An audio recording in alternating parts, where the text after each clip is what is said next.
Bonsoir à tous et à toutes. Sans attendre, la remise du prix de la start-up culturelle et créative. Je voudrais juste faire le lien avec tout ce qui a été dit et l'ambition du Forum d'Avignon depuis sa création en 2007. C'est pas seulement la détection des talents, des tendances et des explications, des décryptages, c'est aussi la détection des talents et de l'entreprise. Et c'est assez innovant. D'ailleurs, c'était un peu disruptif en 2007. Ça l'est toujours d'essayer de marier l'entreprise et la culture, l'entrepreneuriat et la culture. Aujourd'hui, entreprendre la culture n'a jamais aussi bien porté son nom avec cette remise du prix. Donc l'idée du forum cette année, c'était de décerner des talents et des prix à des jeunes entrepreneurs innovants dans le domaine de la culture, du numérique, vous allez voir. Et donc je voudrais accueillir avec moi ce soir mes collègues du jury. Cynthia Fleury, que vous venez d'entendre, notre philosophe et psychanalyste, Isabelle Genesté, directrice du Fonds sectoriel, coordinatrice de l'action pour les industries créatives de BPI France, Tony Jazz, un artiste, consultant innovation marketing de TGM, Tian Niam, fondatrice de l'Institut Angenius, Armelle Pasco, directrice des partenariats culturels et institutionnels d'Orange, Constance Rubini, directrice du Musée des Arts Décoratifs et du Design de Bordeaux, Léonard Anthony, directeur associé de Susanna Les Associates, cofondateur des éditions Versilio, Frédéric Josué, Global Executive Advisor d'Avas Media Global et directeur de 18 Hubs.io, Josette Normando, présidente et productrice Ideacom International, Paul Rondin, directeur délégué du Festival d'Avignon, cofondateur de French Tech Culture. Voilà, nous voilà tous réunis. Donc, on a eu une séance active, intense, pour choisir parmi différents secteurs culturels, la musique, les arts numériques, l'édition, le marketing digital, le spectacle vivant, choisir parmi des startups qui avaient toutes pour point commun une idée innovante pour répondre aux attentes des cibles et un petit peu se projeter vers le monde tel qu'il sera demain dans la culture. Et donc, sans plus attendre, nos nominés. Alors, je ne sais pas si on voit quelque chose à l'écran. Alors, on a Bright, dans le domaine de l'art numérique. C'est une plateforme exposant l'art numérique pour les marques, les espaces publics et les villes. Delight, dans le marketing digital, c'est un outil de conquête des clients s'appuyant sur la data et au service des producteurs de spectacles. Les éditions animées, dans l'édition, qui développent une nouvelle forme de livre, le cahier du dessin animé, qui sont un support papier de la création graphique d'un enfant, un cahier de coloriage qui se transforme en dessin animé personnalisé dont il est le réalisateur. Jamshake, qui est une plateforme de collaboration musicale en ligne qui permet également de trouver des musiciens près de chez soi ou à l'autre bout du monde. Enfin, Théâtre in Paris, dans le spectacle vivant, qui propose une technologie de surtitrage simultané pour le spectacle vivant. Et sans plus attendre, les vidéos de présentation de chacun de ces nominés.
spectacle vivant, c'est cette énergie, c'est cette passion. Mais c'est aussi un marché de près de 8 milliards d'euros chaque année, un chiffre d'affaires qui a doublé en 10 ans. Mais l'équilibre est précaire sur ce marché, puisque la rentabilité, c'est moins d'1% du chiffre d'affaires. C'est un problème aussi bien pour les petites structures qui sont très nombreuses que pour les producteurs installés. Pour le moment, les producteurs font leur marketing à l'aveuglette, faute d'avoir accès aux données. Ils essayent de toucher un maximum de gens à travers des grands médias et de manière indifférenciée. Ce faisant, ils touchent tout un tas de gens qui ont peu de chances d'être concernés par leur spectacle. Quant au public qui pourrait être intéressé, il ne se sent pas forcément attiré par des messages trop généralistes. Quand on a lancé Delight, on a voulu s'attaquer à ce problème et le régler en sortant par le haut. On a voulu aider les producteurs à conquérir plus de spectateurs grâce à la data et grâce aux algorithmes.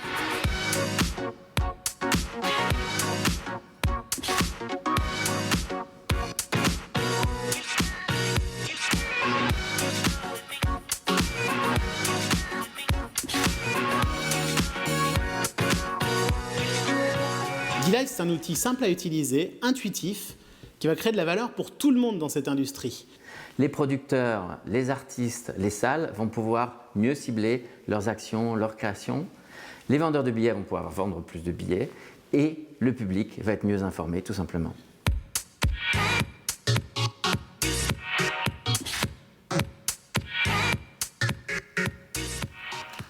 Bonjour, j'ai fondé les éditions animées et créé le concept des cahiers de dessin animé. C'est des cahiers de coloriage qui se transforment en dessin animé via l'application Blingbook. Alors comment ça marche? C'est très simple. D'abord, on colorie une page de son cahier. Ensuite, on la prend en photo via l'application Blingbook. Et instantanément, c'est magique, ça se transforme en dessin animé qui vient vous raconter une histoire à l'écran. C'est comme des clochettes de verre. C'est extraordinaire. Chaque page du cahier génère 30 secondes d'animation, les pages s'imbriquent, l'histoire se compose au fur et à mesure des pages pour créer au final un film continu dans lequel l'enfant aura son nom au générique de fin et il pourra l'exporter, l'envoyer par mail à sa grand-mère ou bien le partager sur les réseaux sociaux. Pour prolonger le coloriage dans le numérique, on travaille en amont avec toute une équipe, développeurs, animateurs, musiciens, studio son, animateurs sonores, acteurs voix. Chacun vient mettre son talent au service de ces projets hybrides. L'enfant va revisiter un conte ou une fable de notre patrimoine culturel avec sa touche personnelle et c'est ce qui va lui permettre de l'intégrer plus facilement. Il peut aussi regarder son coloriage dans d'autres langues en fonction des traductions.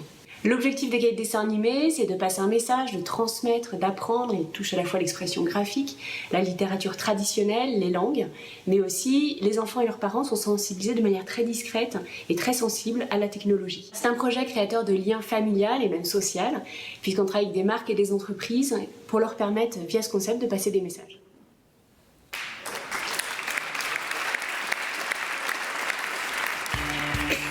So, you play music. And you'd like to meet other passionate people to create, collaborate, and just enjoy making music wherever you are, just like us.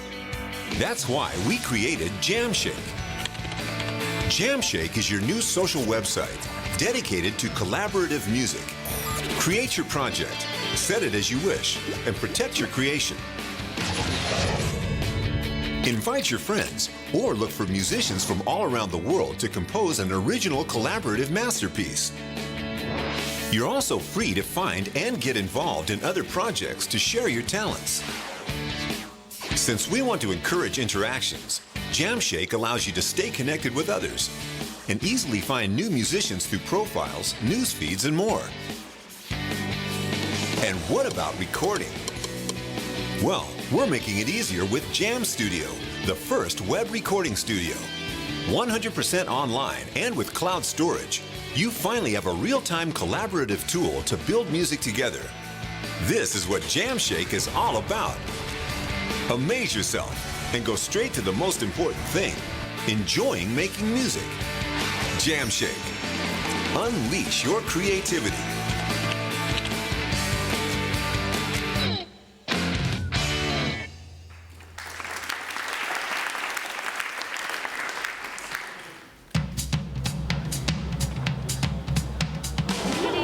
Good evening. Welcome to the Le Comédien. Thank you. Could you show me your tickets, please? Yes, that's perfect. This is for you. The show will be performed in French, obviously, and subtitled in English. And you will enjoy tonight as a world premiere English subtitling on augmented reality glasses.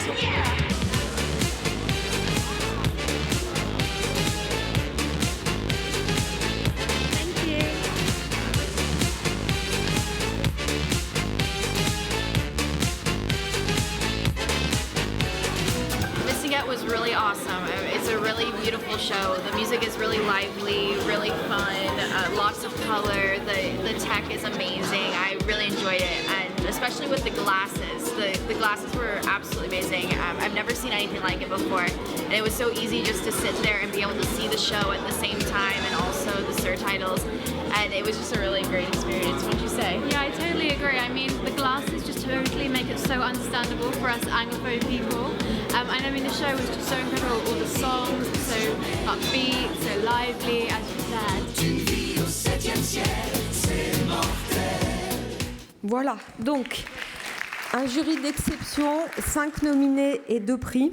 Et pour remettre le prix du jury, j'appelle Axel Gantz, un des fondateurs du Forum d'Avignon et représentant ce soir de Prisma Media, partenaire financier du prix du jury.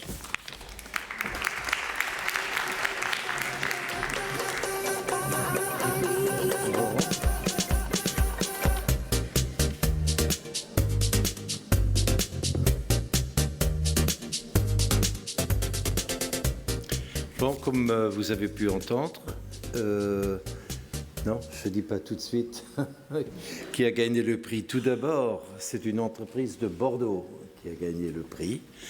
C'est Jamshake. J'appelle...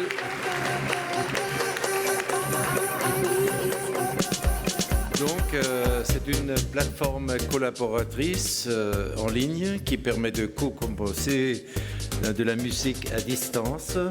Et j'appelle Rémi Sico pour le prix.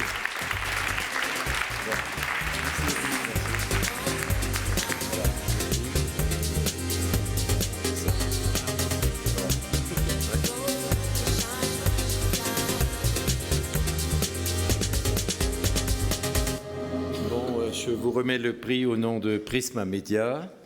Et bon, je vous souhaite bonne chance pour le futur développement encore et beaucoup de succès. Mais merci beaucoup, c'est gentil. Merci.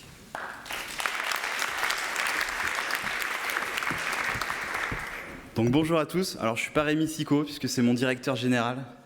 Moi c'est Thomas Bouillet, je suis le président et le fondateur de Jamshake. Donc vraiment un grand merci déjà pour cet événement. Parler de culture c'est toujours bien. Et merci pour ce prix, ça donne beaucoup d'énergie pour la suite. Voilà, alors nous on est des entrepreneurs mais on est avant tout des musiciens, des artistes, des passionnés de la culture. Et c'est vrai que pour nous aujourd'hui c'est super d'avoir un prix comme ça parce qu'on est sur un événement où on parle de culture mais où on fait aussi lien avec la start-up, le business, des produits innovants, et tous ces éléments-là ne sont pas incompatibles.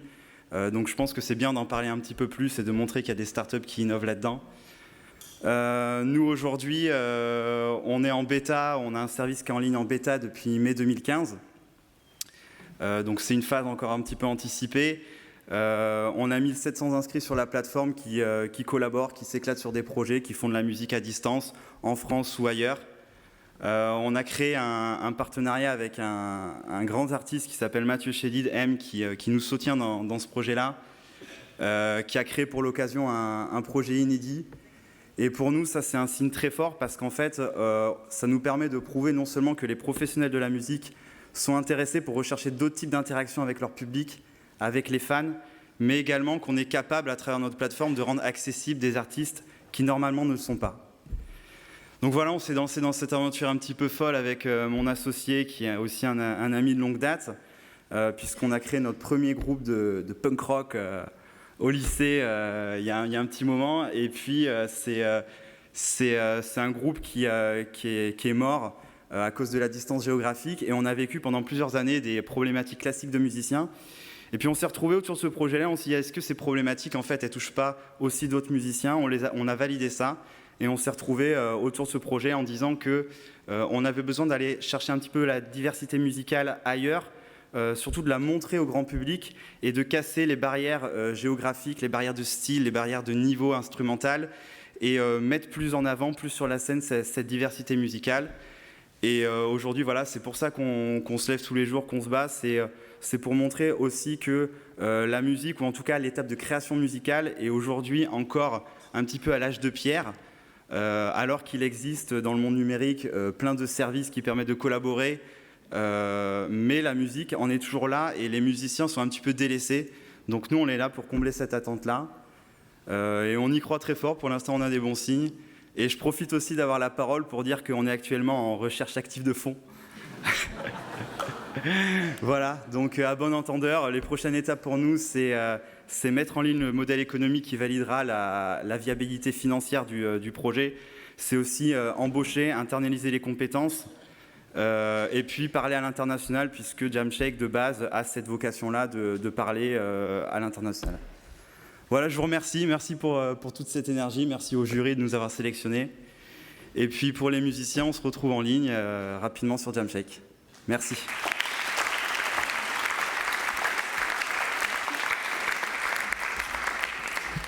Donc, je dois passer la parole à Paul Ronda. Oui, allez-y. Alors, bonjour, moi je voudrais juste saluer le choix de Jamshake parce que je représente non pas le Festival d'Avignon directement, mais la French Tech Culture, qui est cette aventure que nous avons mis en place depuis 3 ans sur Avignon et une métropole diffuse plus large. Je devais vous parler de l'attractivité d'une marque internationale sur un territoire et comment, en alliant le vieux théâtre et le numérique jeune et moderne, on pouvait créer quelque chose de fondamentalement bouleversant. Ce que je crois par ailleurs, mais je pense qu'il y a des gens bien plus compétents qui, pendant 2 jours, pendant ce super forum, vont vous dire. En revanche, ce qui m'intéresse, c'est comment vous symbolisez absolument ce en quoi nous devons croire, c'est-à-dire cette horizontalité, pardon, j'ouvre des portes déjà ouvertes, mais comment, à un moment donné, culture savante et culture populaire, amateurs, éclairés et professionnels vont pouvoir travailler autrement, aller chercher des publics autrement, et du coup, simplement rappeler, puisque moi je défends aussi une mission d'intérêt général en matière culturelle, puisque j'ai surtout des fonds publics au Festival d'Avignon, ne pas oublier qu'entre nous, là, on parle de choses qui sont fascinantes, qui sont de vraies révolutions, mais que, et Cynthia Fleury l'a dit tout à l'heure, il faut vraiment penser aussi à l'environnement dans lequel on est, à des gens qui ne sont que des utilisateurs d'objets et qui ne sont pas impliqués dans ce bouleversement-là. Et je crois qu'on doit, notamment la puissance culturelle publique, vraiment mettre les mains dans ce cambouis-là, pour faire en sorte que cette révolution ne soit pas une révolution des machines seulement, mais soit véritablement une révolution pour tous. Et je ne fais pas d'angélisme, simplement, on le sait, c'est à portée de main, c'est une chose extraordinaire. Le moindre gamin que vous entraînez dans cette révolution-là, un peu sérieusement, il est bouleversé et il devient autre chose. Donc voilà, je voulais juste dire ça plutôt que simplement m'étendre sur la French Tech Culture et vous dire que, bien entendu, vous êtes invités, vous pourrez participer dans le cadre de The Bridge à une accélération quand vous voulez. Il fait toujours très beau à Avignon. Monsieur Juppé, désolé, mais vraiment. Et donc, quand vous voulez, vous venez, on vous accélère grâce aux partenaires que nous avons à French Tech, des majors comme Orange, Microsoft ou des tech champions locaux. Voilà, merci et bravo à vous. Merci Paul.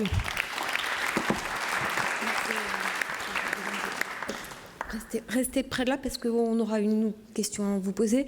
Moi, je voudrais juste dire, en tant que représentant le jury, on n'a pas eu le temps d'expliquer comment on a fait nos choix parce que je voyais des gens réagir un peu devant le choix. Bien sûr, on n'a pas fait le choix sur l'aspect économique, par nature. D'ailleurs, on s'est même posé la question de la pertinence de l'approche économique pour cette première remise de prix dans le cadre de la start-up culturelle. Et on a vraiment privilégié tout ce qui était collaboratif, transverse, exactement ce que vous venez de dire, mais aussi qui participe à la diffusion de la culture plutôt que représente une opportunité économique, au moins dans le court ou le moyen terme. Alors, pour remettre le prix du public, puisque après le jury, c'est le public qui a voté, je voudrais appeler Laurent Dassault, qui représente Château d'Assaut et qui est partenaire financier du prix du public.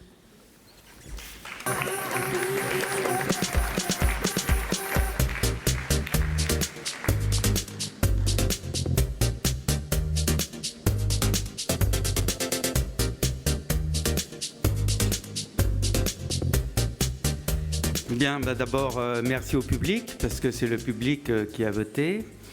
Merci à Hervé Digne, président du Forum d'Avignon qui a lieu à Bordeaux. Et je voudrais juste lui dire qu'il faudrait plutôt remettre les prix en début du forum plutôt qu'à la fin, parce que je suis arrivé, la salle était pleine, et petit à petit, la salle s'est vidée. Je me suis demandé si je n'allais pas être tout seul pour remettre le prix, mais enfin, il y a encore des gens qui sont là, et je les remercie. Alors, le gagnant du prix du public, the winner is Delight, et j'appelle Marc Gonnet.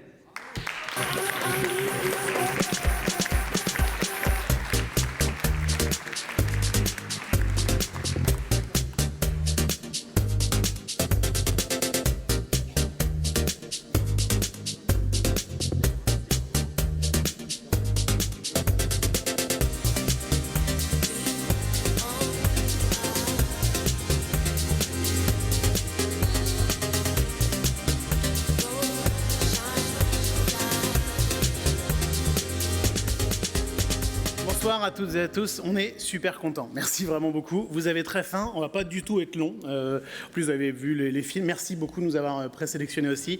Un clin d'œil à toutes les autres startups qui doivent être dans la salle et qui ont été retenues. Enfin, c'était des super beaux projets. On a dû faire plein de votes pour essayer de gagner. Donc on est ravis d'être là. Comment on a eu l'idée de Delight? Vous avez compris que l'idée de Delight, c'est un petit peu ce que racontait Dominique Cardon tout à l'heure. Hein. C'est d'amener plus de gens dans les salles de spectacle. C'est d'utiliser la donnée et la data pour faire grossir le gâteau, pour que des spectateurs prennent plus de plaisir dans les salles. Et dézoomer, comme il le disait, c'est-à-dire essayer de faire découvrir des niches. Il ne faut pas emmener les gens qui aiment bien YouTube, voire Coldplay. Il faut au contraire essayer d'apporter de nouvelles opportunités, d'emmener les gens dans des salles. Moi, j'ai eu l'idée de faire ça quand je travaillais à Europe 1. Pour Europe 1, je produisais des spectacles. À la fin, j'étais directeur du développement dans un magnifique lieu comme celui-ci. C'était les Folies Bergères, un peu moins beau hein, que ce théâtre, Monsieur Juppé, mais enfin tout de même joli, les Folies Bergères. Et en produisant ces spectacles-là, on se rendait compte que pour faire du marketing, on n'avait que des techniques un peu ancestrales, quoi, des affiches, des flyers. Difficile de faire rentrer des gens dans une salle de spectacle et autrement que par des techniques anciennes. On avait aussi la radio hein, avec Europe 1 et on s'est dit que, enfin moi je me suis dit, parce que je suis un type de marketing à la base, qu'il fallait changer ça, qu'il fallait utiliser tout ce qui nous passionne et tous ces algorithmes, toutes ces datas, toutes ces nouvelles technologies dont on parle si bien ici. Et j'avais très envie de faire ça. Puis au bout d'un moment, j'ai revu un de mes anciens profs de Sciences Po, quelqu'un que j'avais croisé il y a 20 ans et qui j'avais jamais vraiment perdu le contact. Cette personne, elle est là. Il s'appelle Eric de Rugy. J'aurais jamais fait ça sans lui. C'est Eric qui m'a donné la force de me lancer dans ce projet entrepreneurial, de quitter le confort du groupe Lagardère pour aller faire une start-up un peu comme un fou. Et c'est aujourd'hui le président de Delight. Et c'est avec Eric qu'on se lance dans cette aventure. J'espère que ça va fonctionner. Merci beaucoup de votre confiance et bon appétit. Je voulais juste dire un mot parce que, évidemment, je me sens un petit peu un imposteur. On a annoncé le prix du jeune entrepreneur. Donc, en tant que sexagénaire, j'ai connu M. Gantz l'année où il lançait Prisma. Donc, je ne suis pas exactement un perdreau de l'année, mais je crois que c'est peut-être ce qui fait aussi notre force. On a une vision assez large. On a une expérience. On a un réseau. D'ailleurs, je pense que avec notre troisième associé qui n'est pas là, il est à Tel Aviv, qui est, lui, un 20-something.